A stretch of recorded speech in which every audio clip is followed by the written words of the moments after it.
Sweet Tea Life, and today we're going to be taking a look at your HomeRight Finish Max. Hopefully yours has not been sitting in the box untouched because you just don't know what to do. Sometimes we can get so paralyzed with the unknowns that we just don't do anything, and I don't want that to happen to you.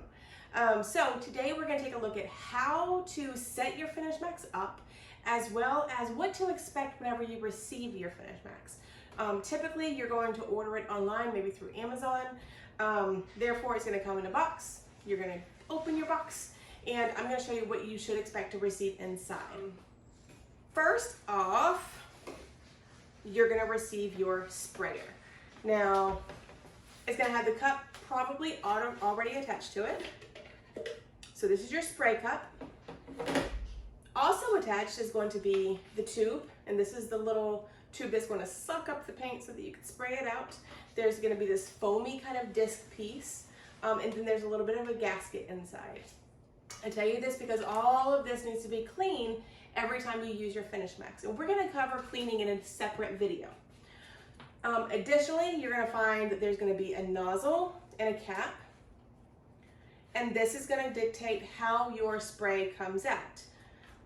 Again, the next video is going to cover the spray patterns, what to expect, pressure, so look for that, and we'll talk about how to position this guy to get the effect that you need. And then we just have the trigger and this dial right here, which you can adjust so that you can have more or less paint coming out. Again, next video, we'll discuss exactly what that looks like for you. All right, so I'm going to put the cup back on there. Everything just kind of screws together.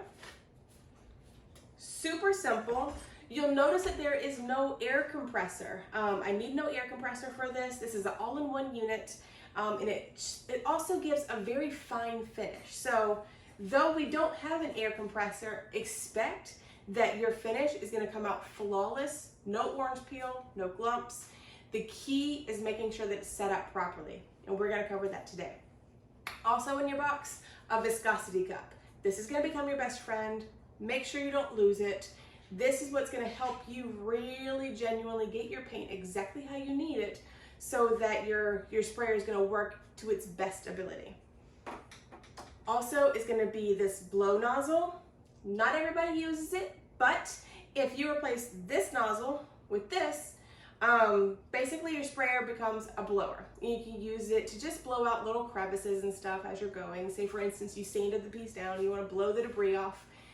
This can do it for you. And lastly, your small brush. This is just going to be a plastic brush that is able to go on the inside, up through the tube, the actual tube itself. It's just going to help you to make sure that everything is nice and clean. That way, your sprayer lasts as long as it possibly can. All right, now there are a couple of things that I'm going to recommend that you have to make your spraying more successful, okay? So for the setup portion, I'm going to recommend, of course, that you have a timer. You need a timer so that you can use your Viscosity Cup the way it's intended. Again, we're going to go over that in just a moment. A fine mesh strainer. Now you can find this in the plumbing area, in the kitchen area, and this is really meant to go in your sink to catch any food particles from going down the drain. What it's going to do for you is also make sure that no clumps, dried bits go into your cup at the very end whenever you're pouring everything into the cup for your strain or your sprayer. If those clumps or little clots get inside there, it can stop everything up and cause your spray to halt altogether or be gloppy and runny, and you don't want any of that to happen. Additionally, a stir stick. You could use a whisk if you really want to, but you want to be very careful whenever you're stirring the water and the paint together.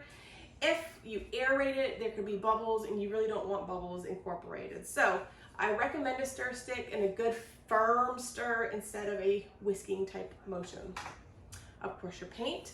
Some are going to ask, well, what kind of paint can I use?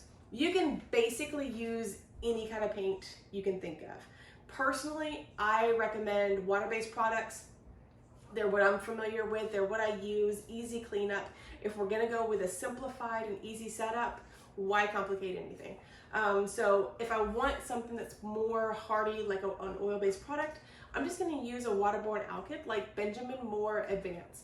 or Inspired by You also just came out with a brand new product that I can't wait to show you later on. Both being waterborne alkyds that give you some of the durability and the benefits of an oil-based product submerged into a water-based product. Today I'm using Dixie Belle. Dixie Belle is another really good product to use with this sprayer. You don't have to seal it unless maybe you want to add maybe a top coat on top of it. It's not a porous product. So waxing is not necessary. You don't have to worry about that. And only if, say for instance, I'm setting a glass on top of the painted surface, do I add some sort of protective finish. So once you spray your color, you're done, you're good to go. So Dixie Belle is definitely a great option. Another great thing to use is any of your chalk-based paints that you want to distress or add layers onto. I love using the Finish Max to spray my base coat. That way I can get to the fun stuff a lot faster. All right, moving along, your spray cup. Now, you can approach this two different ways. You could purchase the extra cup with the cap that looks like this online. That's also probably gonna come with an extra foam piece and filters that you can replace later on down the road. What's great about that is, say for instance, I'm done with a project, I can simply just put the lid on the cup and save it for later. What's not so great about that and using it for the viscosity is that the top of it's kind of narrow. So dumping and pouring can be a little bit tricky. Because of that, for the viscosity portion, I prefer using these larger paint cups that are more narrow at the bottom. It's gonna serve me a little bit better for the purposes of getting it mixed just right. So this is my guy. And then of course, water. Some are gonna ask what kind of water. Typically, it's not really gonna matter. Of course, you don't wanna use dirty water. Tap water is just fine. The only time I'm gonna recommend that you definitely use purified water is if you're using a pure product. Say for instance, you're using Wise Owl chalk synthesis paint. There's not a whole lot of preservatives and unnecessary products inside of it. So it's going to, you don't want to introduce any kind of bacteria. So if you use a purified product or like a purified water to pour in there in order to get the viscosity right, then if you do have paint left over and you want to save it, it's going to save well and you're not going to worry about it going bad. I have seen sometimes whenever a pure product was used and basically it just goes sour or rancid. It stinks, it's not pleasant to use, and it may not turn out so well. So if you think you're gonna have paint left over, and especially if that paint is a pure product like chalk synthesis paint from Wise Owl or the like, I would recommend using a purified water. Otherwise, tap water is just fine. And I think we're good. Now let's get started. I'm gonna put this guy to the side. Don't need him right now. Don't need this. Don't need this. I do need that in a minute. Today I'm gonna use Dixie Belle Mint Julep. It's a really pretty, soft, it's not completely obnoxious like a lime. It's a little bit more muted, but it's a really pretty color. I'm a stir stick. I'm gonna use this up here so that you can kind of see, hopefully, where the timer is. And what you want is a stopwatch style of timer, something that's going to build up in seconds rather than counting back. Our goal here is using your viscosity cup, and viscosity is how thick your paint is, basically. So you want to be able to fill up this cup with the paint and it drains within 25 to 40 seconds, okay? Now, does it matter if it's 25 or 40-ish seconds? Here's when it might matter. If I'm using a white, then typically I'm gonna want it to take all of those 40 seconds to drain. If it takes all of those 40 seconds to drain, then it's gonna be a little bit more on the thicker side and therefore give me a little bit better coverage. If it's more on the 25-ish side, it's gonna be a little bit thinner and a tiny bit more transparent. Not a huge difference, but enough that, you know, if I can go ahead and beat that, then why not? But as long as you are hitting between 25 and 40 seconds, you can expect that your product is going to spray out of your HomeRight the best it possibly can. how much paint should you expect?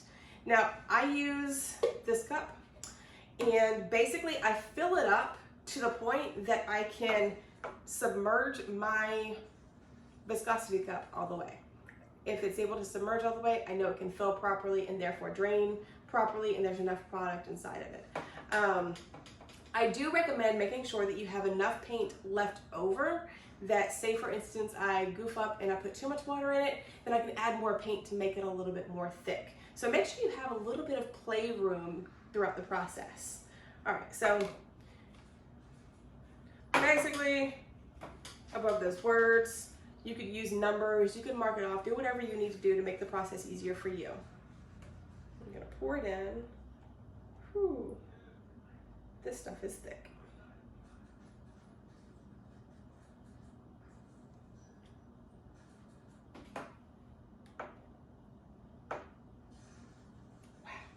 I forgot how thick it was. Now, I will say though,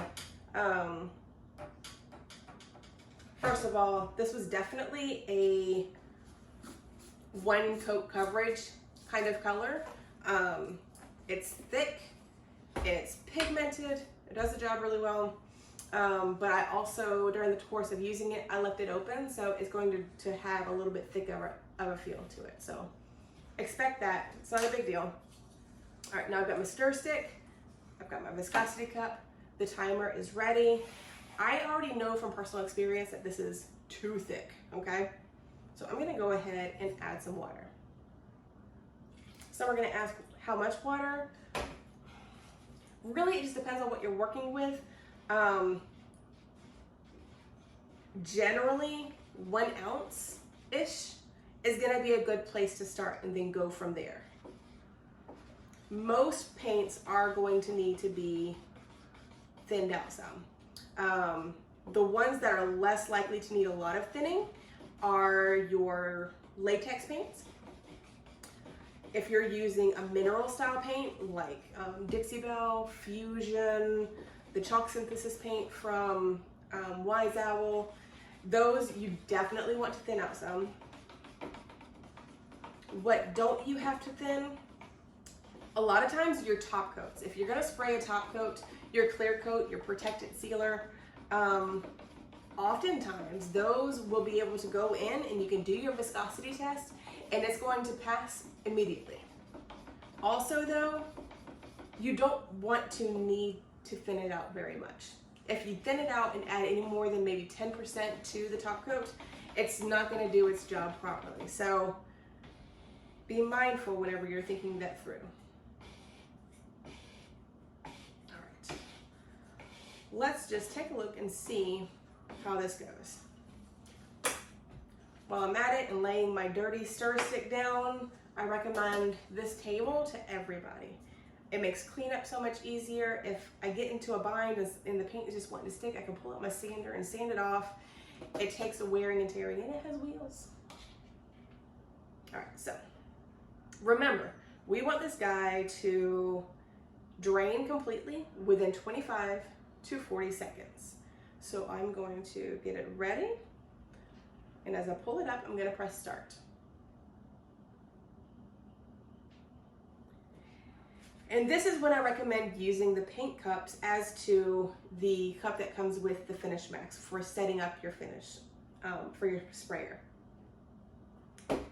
It's not draining, I'm gonna have to dump it. And dumping it into a small little narrow mouth is gonna be a lot harder than this wider paint cup.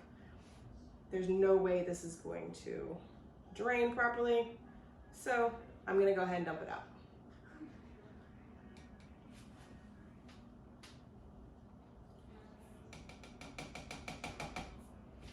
I do want to kind of, especially because it is so thick, I want to really try to get a good bit of that paint out.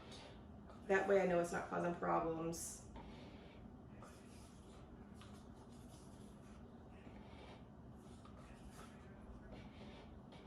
And something else you may want to do is go ahead and have like a dish of water or the sink nearby so that you can rinse this guy off as you go. I've scraped a good bit of the inside out. Whew, because that stuff was thick. I'm going to set them over here, kind of upside down, so we can continue to drain. Stay. All right, so I'm going to add a good bit more water. That was probably more like 1.5 ounces, 2 ounces. And over time, you can expect this to get a lot easier. You become more familiar with what it should look like and feel like. Also, as you're stirring, make sure you're not aerating it. You don't want to whisk it, and furthermore, you probably don't want to use a whisk because you don't want to create air bubbles. So make sure that it's just a good, firm, consistent stir, not a whisking motion. You may also want to kind of pull from the bottom. You'll notice that a lot of times the water will want to sit on the top, especially with the waterborne alkyds like the Benjamin Moore Advanced. The water will kind of just want to sit on the top and not want to immediately incorporate. So you want to make sure it's good and incorporated so that you don't have any problems.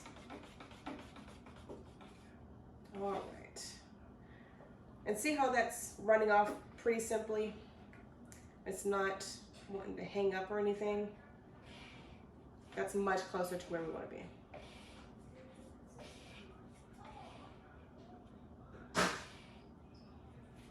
I'm going to reset this.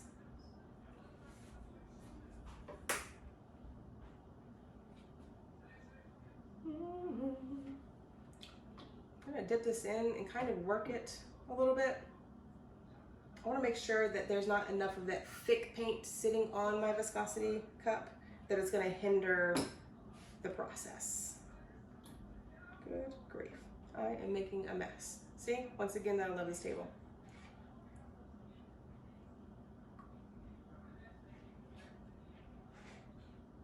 All right, I think we're good. Now let's give it a try. I've got it submerged. I'm going to pull it up and press start. And so here you can see the seconds, and I want that to reach 25, no more than 40 for this guy to drain. It's at 15 seconds, and I'm right around halfway.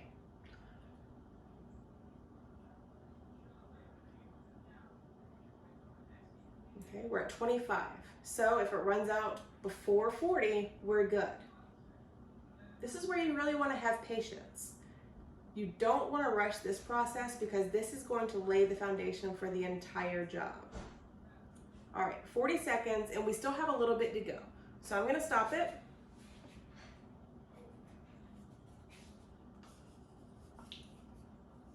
Empty my cup.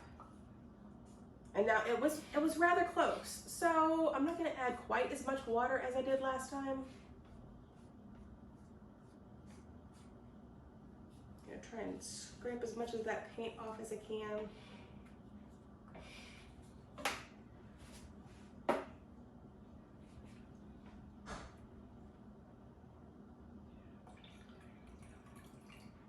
And that was probably right at 1 ounce.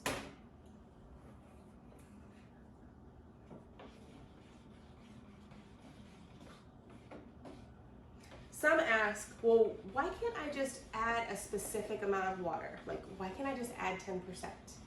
Here's the reason why. I don't know what paint you're going to use. I don't know how thick the paint is that you're going to use.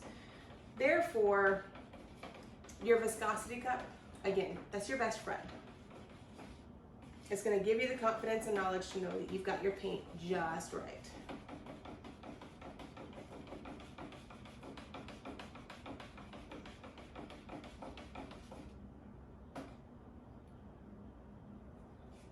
This is it.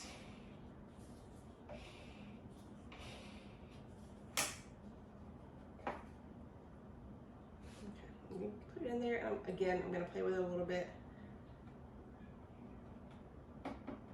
This is where being by a sink would also be ideal. Because again, you could clean up that cup and know that none of that old paint is getting in the way.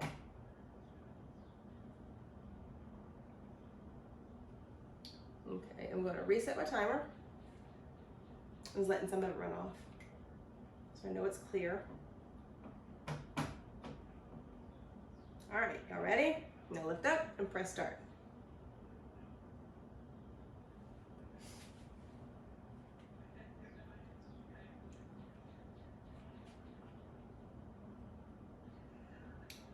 You'll start to learn midway where you should be. I'm at halfway, and that was about 12 seconds. I'm feeling hopeful.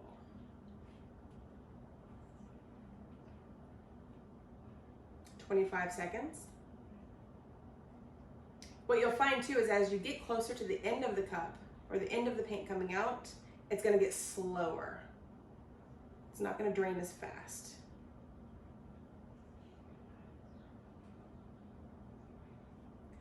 And I think I'm going to call that good. It was right near 40 seconds. I think what I'll do, just to be sure, I'm going to go rinse this off and come back and try it one more time.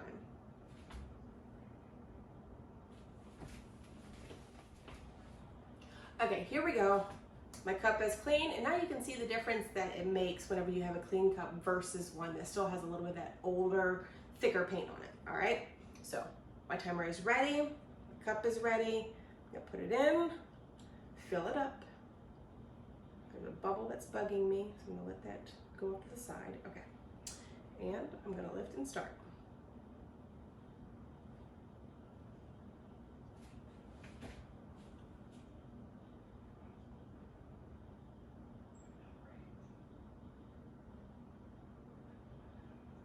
Once again, halfway was right around 12 seconds. But here's where I think it might make more of a difference, where you've got the thick paint kind of just hovering around the edges.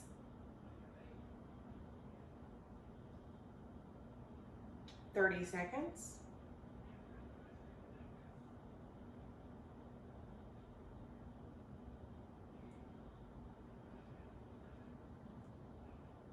And yeah, once again, it was right at 40. All right, so I'm gonna leave this alone. I think it's perfect. Once again, whenever you have more bright, less pigmented colors, even though this is a really great finishing product, this one actually took me only one coat. So, but if you have a lighter and brighter colors like whites, creams, light grays, light greens, light blues, definitely yellows, you want to make it closer to that 40 mark. If you get closer to that 25 mark, it's going to be a little bit more thin, a little bit more translucent. So I think this is going to give me exactly what I need. The only thing left is loading up the sprayer.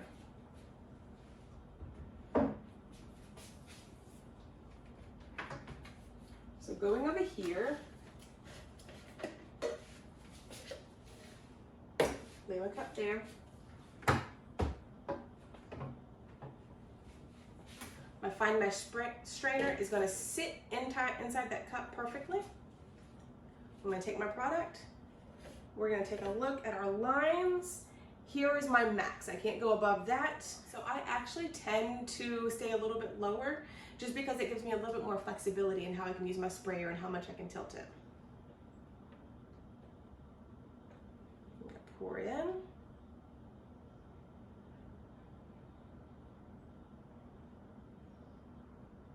And see all that paint, and that was a good bit.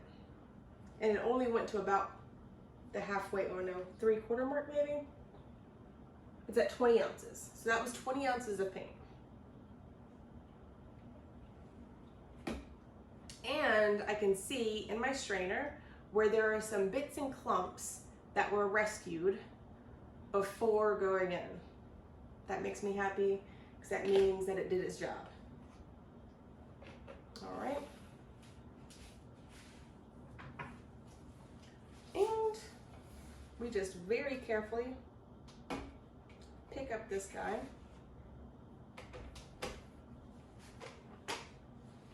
And screw it on. And you're ready to go. Something else that I'll note is that it has this guy, and I encourage you, if you feel like it's gonna be too heavy for you, or you've got a big job, like kitchen cabinets or something like that, get a strap that you can put through this. That way you can kind of hang it and get some of the weight off of you and on your shoulder. That'll make things a little bit easier. All right, guys, that is it for today. I hope you enjoyed this demonstration. If you have any questions, please feel free to drop them below. I'm happy to help you and make your spraying job more successful. Get the sprayer out of the box. You know exactly what's in there and what to expect and how to get it put to work. Till next time.